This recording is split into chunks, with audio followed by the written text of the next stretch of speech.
May profits be upon you. How are you doing? Good to talk to you and good to communicate with my peoples.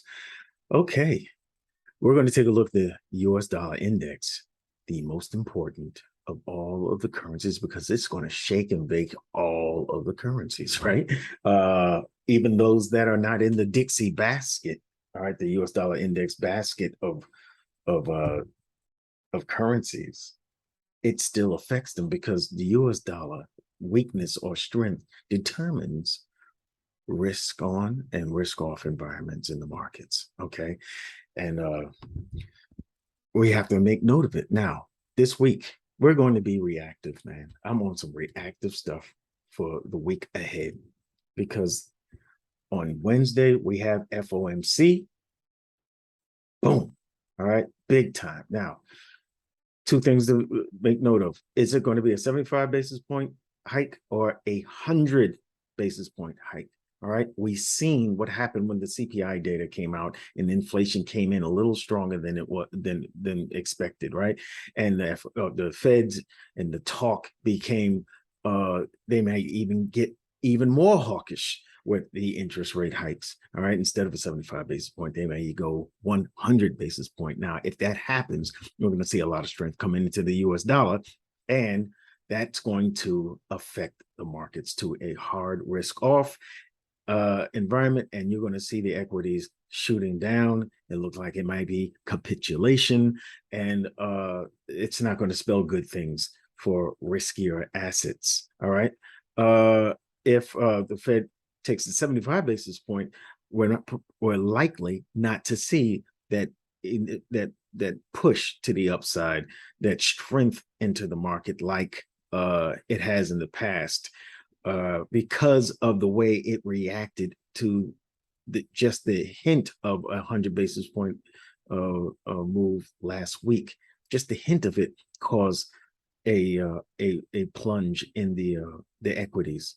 So we're going to react to this. We're not going to be predictive. All right.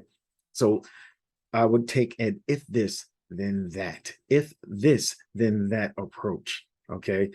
Don't be predictive with this because this is going to be an important Wednesday. All right. So wait until the news for the safest trades. All right. There's going to be an interest rate decision for the yen as well. And on Thursday, we got an interest rate decision going for the pound. All right. This is going to be a very interesting and very dangerous time to trade this week. I'm just giving you a heads up on it. We got an interest rate decision on Tuesday for the CAD. Okay. I'm just saying, man, the interest rates decisions have the potential to reverse markets. You understand? That's why I pay attention to them. CPI data, all right, CPI data, particularly for the US, GDP information, what else? NFP and FOMC. Those are the market, the ones that I look for and want to be clear of the markets when those decisions are happening. I want to be at news time. I don't want to be in the markets. All right, that's just the way I trade. Now, if you're a swing trader, and you're holding on for days or weeks, the news is not a big deal for you. All right, for intraday traders like myself, all right, day traders, you want to stay clear of those high impact news events. Okay, so the strategy going this week. Let's take a look at the Dixie. All right, we're going to take a look at the strength of the U.S. dollar. All right, on Wednesday. I should mention with the COT report this past as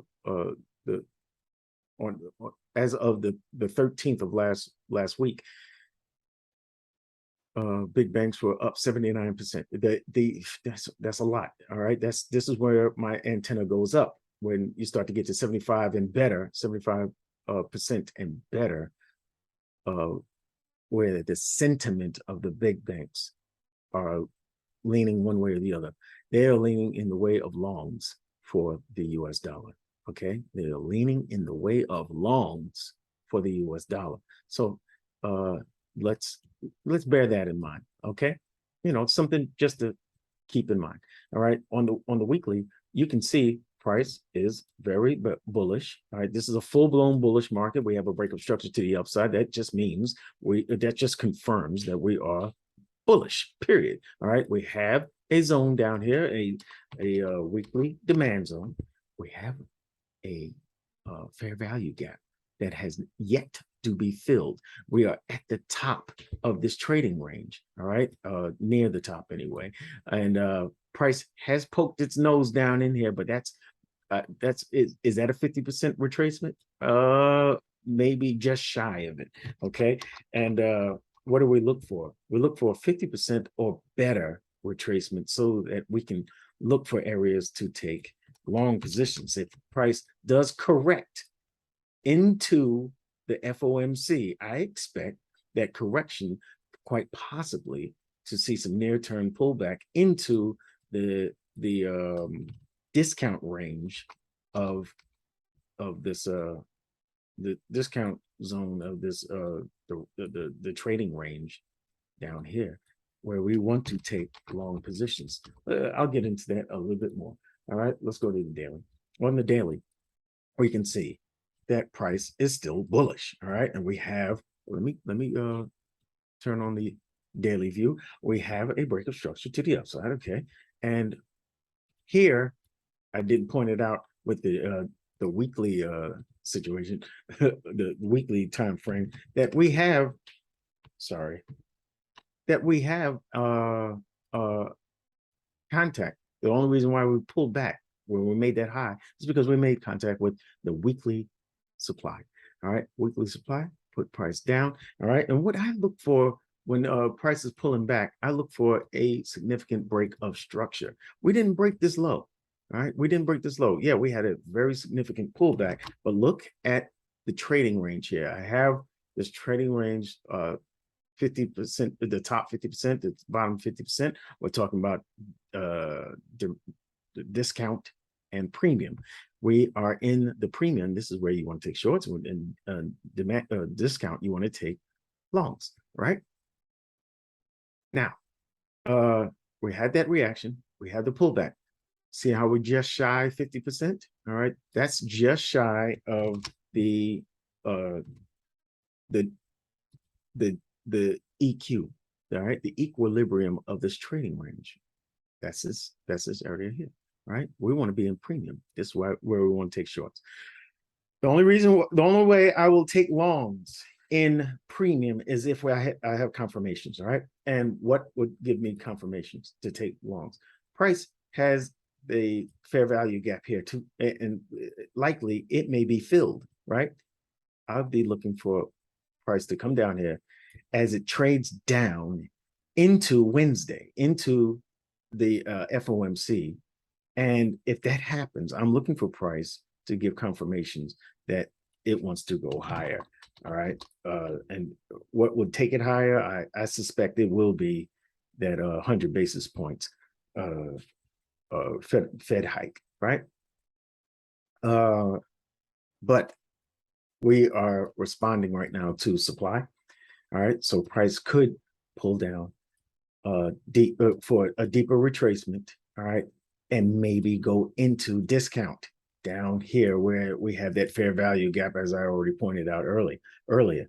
Price could have a near-term pullback if Wednesday you start to see when you see the FOMC come out with a 75 basis point hike. I would think that would weaken US dollar and bring it down. So at that point, I would be looking for longs in the majors like EU, GU, NZDU, and the rest of those.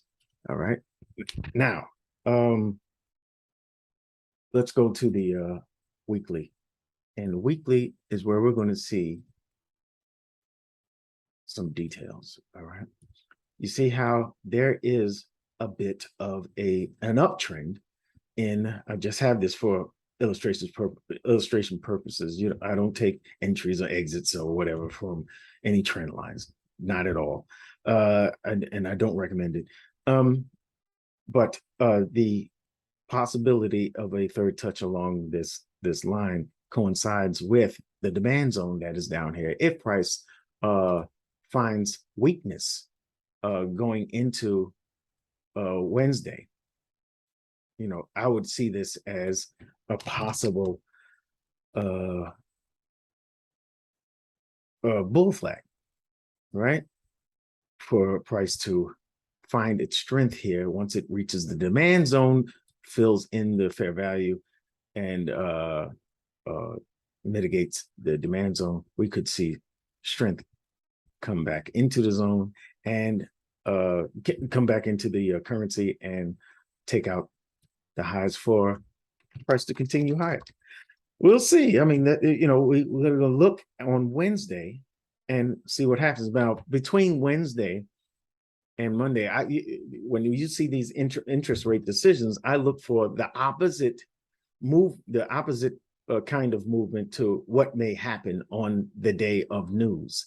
All right. So my theory is price. If price is going to, if they're the market makers and the interest rate, excuse me, the Fed, if the Fed is going to go 75 basis point, I'm looking for price to go this way, to trade higher into this supply zone, maybe sweep these highs. All right. But respect that high. And then come Wednesday, we start to see some breakdown. All right. And I think this breakdown would only be near term. This is the way I'm thinking. All right. And price could find itself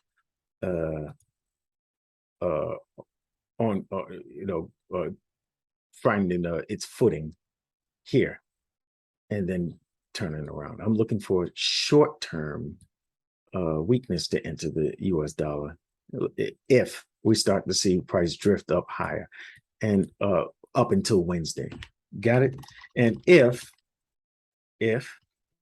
price starts to correct that CPI data news candle, then I'm looking for price to find its footing down here in this demand zone. All right, because we are in a larger daily demand zone. All right, I would figure that price would find its footing here, and then Wednesday we might see a surprise 100 basis point raise by the Fed. That would be some weird, kind of weird, because it usually gives some kind of warning out there, gives some signals out there, and for a big raise out of the blue like that, an unexpected raise like that. So we're going to see. We're going to see.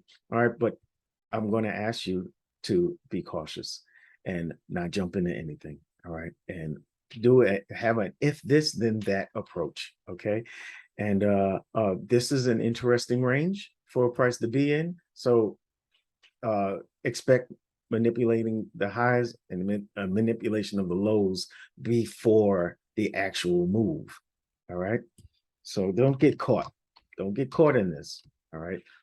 Once price breaks these lows, I'm looking for price to quite possibly come down and fill this imbalance. That makes a lot of sense to me. And we'll see if we can get some bullish price action once it reaches here. Okay, that's enough. I hope that you enjoyed this. Smash that like button for me if you haven't done so already, and make sure you subscribe to my channel. All right. And listen, this is the first of all of my Forex weekly forecasts for the upcoming week. This is the first. This is the most important, in my opinion. All right. Make sure you look at this and check out the ones that I have coming behind it. I'll see you in the next video. Thank you for watching.